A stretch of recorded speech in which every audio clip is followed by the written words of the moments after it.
মহান শহীদ দিবস ও আন্তর্জাতিক মাতৃভাষা দিবস উপলক্ষে পিংলাটি মাধ্যমিক বিদ্যালয়ে প্রভাত ফেরি, আলোচনা সভা ও দোয়া অনুষ্ঠানের আয়োজন করা হয়েছে। উক্ত অনুষ্ঠানে পরিচালনা করেন বিদ্যালয়ের প্রধান শিক্ষক গোলাম আজম ও বিদ্যালয়ের অন্যান্য শিক্ষকবৃন্দ।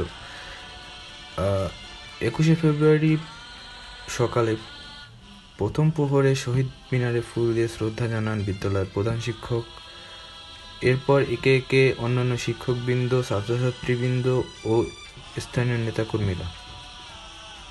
এরপর তারা আন্তর্জাতিক মাতৃভাষা দিবসের তাৎপর্য ও শহীদদের প্রতি শ্রদ্ধা জানিয়ে বক্তব্য তুলে ধরেন।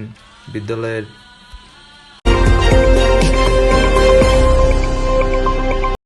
আমার ভাই রক্তে রাঙানো 21শে ফেব্রুয়ারি আমি কি ভুলিতে পারি। মহান শহীদ দিবস ও আন্তর্জাতিক মাতৃভাষা দিবস 2025 উপলক্ষে গণদি জেলা প্রশাসনের পক্ষ থেকে পুষ্পার্পণ এর আয়োজন করা হয়। এ সময় গণদি উপজেলা নির্বাহী ও স্থানীয় নেতাকর্মীবৃন্দ শ্রদ্ধা নিবেদন করে।